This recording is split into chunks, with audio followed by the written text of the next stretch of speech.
はい、どうも、イムケンです。皆様、いつもお世話になっております。本日、トーク会をやっていきます。以前、YouTube を始めたって半年経ちましたみたいな、動画を出したんだけど、でその時にね、結構コメントとか DM とかもらったんですよ。で、いいなと思って、何がいいって、なんかこう、見てくれてる人とね、結構距離が近く感じたんだよ。あの時ね。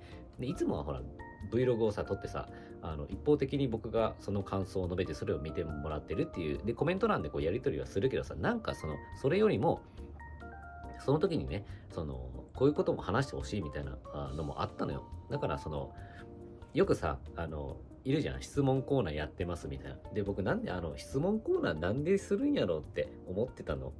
うん。別になんか興味ないよみたいな。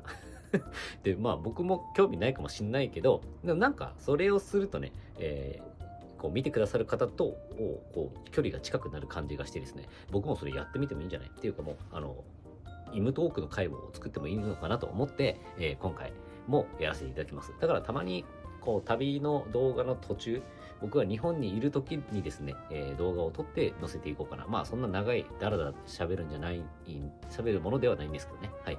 でね、その時に、メッセージをもらったり、コメントもらったりしてですね、こういうことを話してほしいっていうのがあったんで、今回はそれについて話していきます。なんかこう、一緒にね、乾杯でもしながら見ましょうということで、ちょっと、今このスポーツドリンクしかないですけど、乾杯。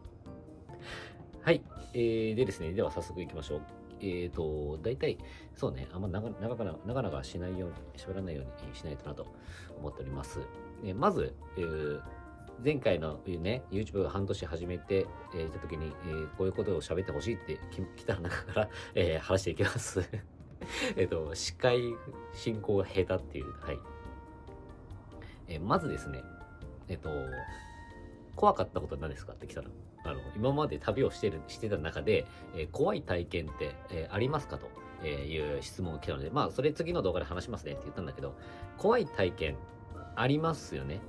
ありますが、なんかこう、それはさ、旅を始めた時はすごいあったのよ。なんなら怖いで言ったら、何かを初めて海外に行った時に、一人で買い物をすることすら怖かったんですけど、で、だんだんさ、なんかいろんなとこ行って、いろんなことに巻き込まれたりもしたんですよ。僕、よくそういうこう、ディープスポットが好きじゃないですか。そういうとこに行くとやっぱね、ありました。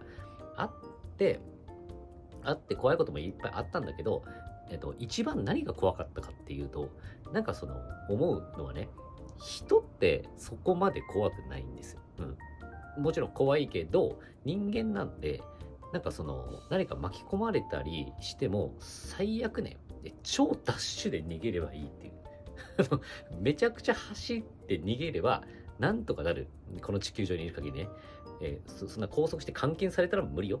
無理やけど、そうじゃない限り普通に旅しててね、なんかこう、ギャング集団のとこ行ったとしても、行って、なんかあったとしても、なんとかなる人間って説得したりとかできるから。人と人だ。同じ人やけんね。けど、一番僕が怖かったのは、マジで犬です。犬。本当に、野良犬マジでやばいです。野良犬がすごいやばかった。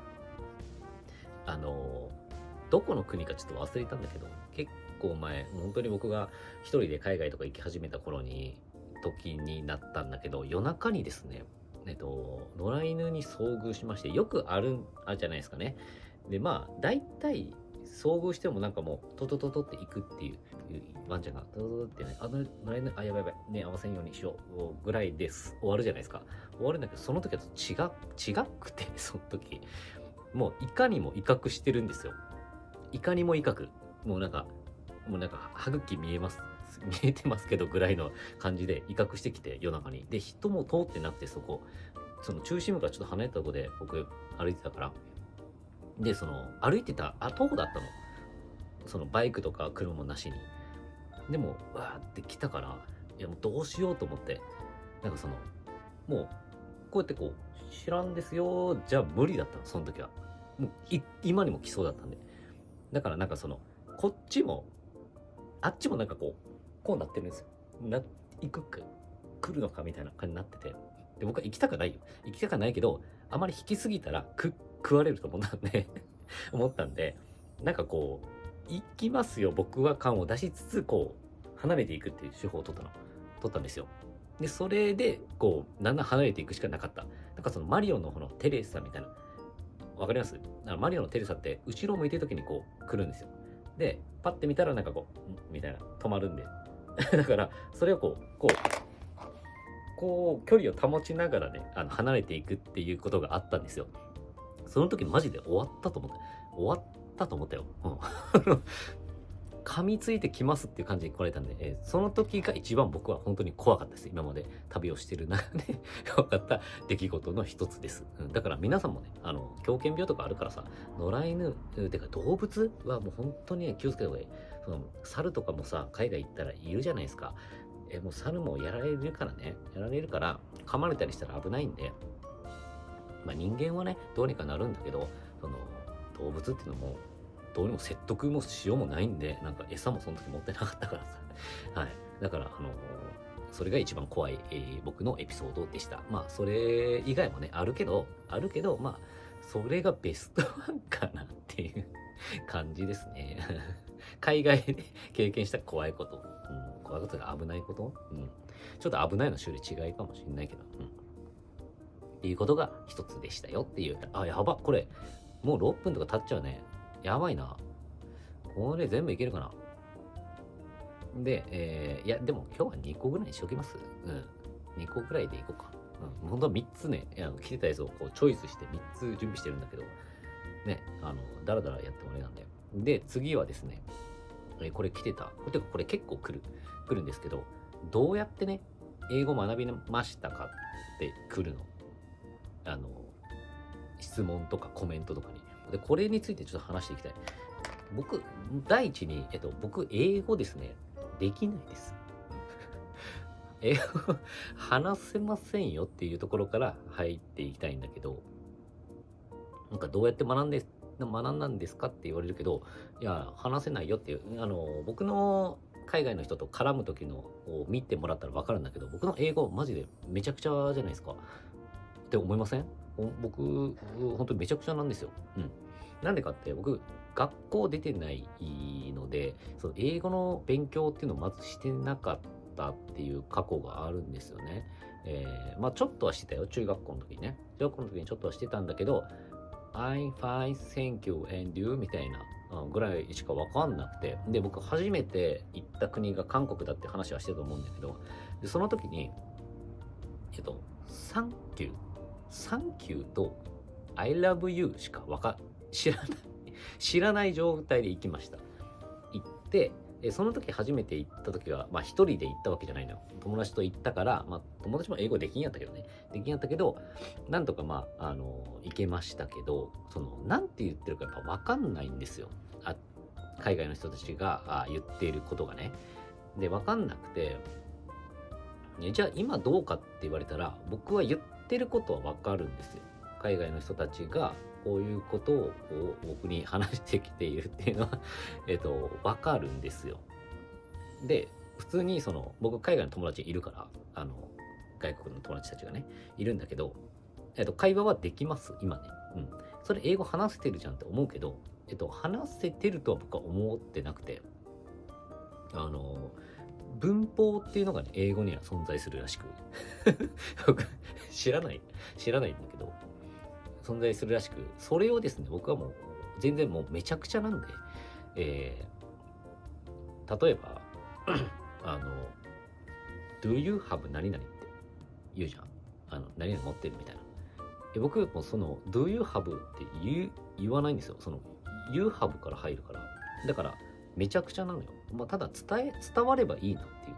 伝われば OK だと思って、で、まあ、そもそもサンキューと I love you しか僕は話せなかった状態で、じゃあどうやって一人旅していたかっていうと、ね、一人で行くようになって、そうやってこう、一回、まあ最初はさ、Google の翻訳でね、調べてたの。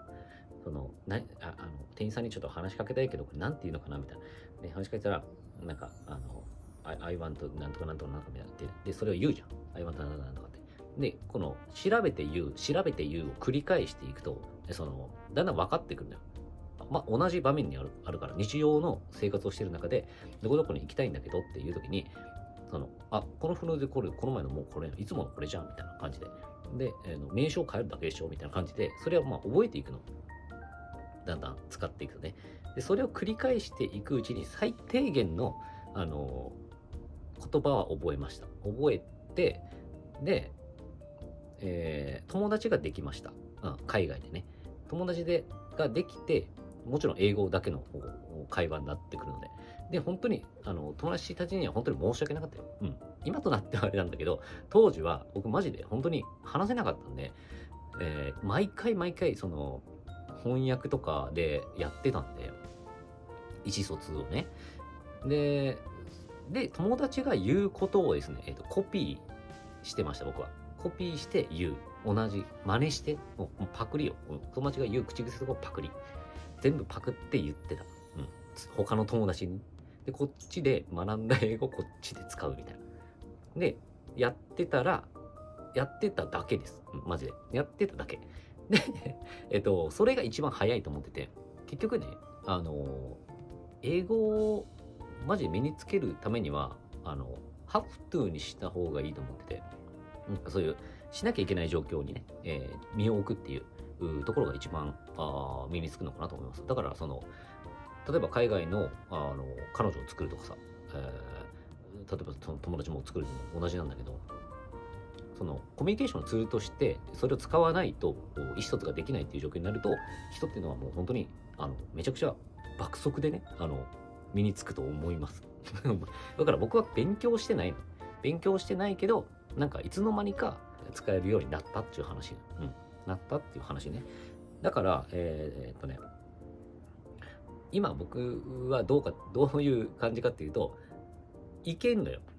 現地である程度癖のある英語とかはちょっと難しいんだけど、聞き取るのがね難しいんだけど、ある程度普通の英語だったら聞き取れるし、伝えることもできる。だけどその細かいね、なんていうのかな、細かい深い話をしようと思った時に表現方法が少ない、単語の量が僕は少ないので、例えばこれ嫌いって言いたいけどさ、嫌いって伝える方法って別にヘイトだけじゃないじゃん。そのドンライクでも同じ意味になるよね。だから結局そこを今僕が持っているこの単語とかでいかに遠回りし伝えるかみたいなことはできるんですよ、今現状。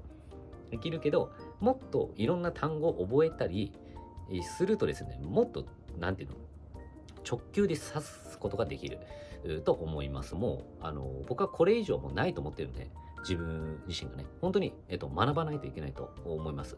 だから、僕の彼女とかは英語ができるのよ。英語をなんていうのかな、学んでたから、学校で、そういうよくわかんないけど専門の学校に行ってて、そういうトイックとかもねすごいんですよ。で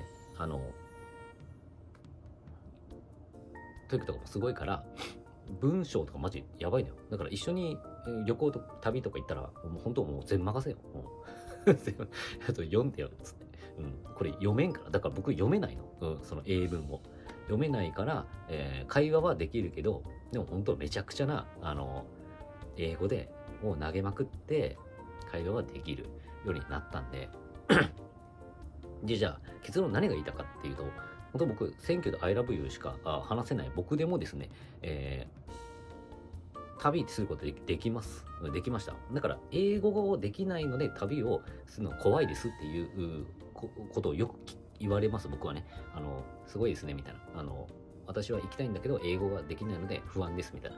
いや人間ねなるようになるから、なるようになるし、コミュニケーションってね言葉だけじゃないから、本当に言葉っていうは一つのただツールであって、もうそれ以外にもね表現方法っていくらでもあるもん。もう身振り手振りだから、いつももう英語すら伝わんないとこ行くんで、僕そういうところになったらそういうとこでもさやっていけるわけよ。でもそれってだからそれ言葉使わなくてもなんかこういろんな感情をね表現したりできることが大事だと思う。本当にコミュ力がつくよ本当にそんなことやってたらコミュ力つくと思うんで、だから英語はですねできなくても旅はできますということで、必要なことっていうのは後から必ずついてくるというお話でした。はい。本当にそう思いますよ。はい。ごめんなさい。ちょっと、英語の話長くなっちゃったね。だいたい15分で終わろうと思ってたのに。だから続きの質問はですね、次回の方で、話していきたいと思います。まあ自分が日本にいるときね、こうやって、イムトークの回もちょこちょこやっていこうと思いますので、皆さんぜひね、見ていただければと思います。だからなんか、こういうことについて話してほしいって言ったら、もうバンバン僕にね、コメントくれたり、なんか送ってくれたりしたら、もう全然やるから。僕、マジで、気軽にあれしてほしい。本当に。僕マジ、もうその辺にいるやつなんで、いるやつなんで、どんどんね、気軽にバンバンいろいろ言ってほしいです。はい。で、今この動画は、マラッカの前ぐらいに出そうかなと思ってるんで、マラッカの前ね、なんで、この後マラッカ編があります。マラッカ編があって、韓国がありまして、何個かね、韓国編もおもろいんで見てくださいよ。で、ちょっと彼女と日本の旅も行ったんで、そこもちょっとおもろかったんで、ほんと短いんですけども、ちょっと編集しようかなと思ってます。で、その後からインドネシア編が始まりますので、ぜひですね、見ていただければと思います。はい。では、長々とすみませんでした。ありがとうございます。また、イムトークの回も見てください。さよなら。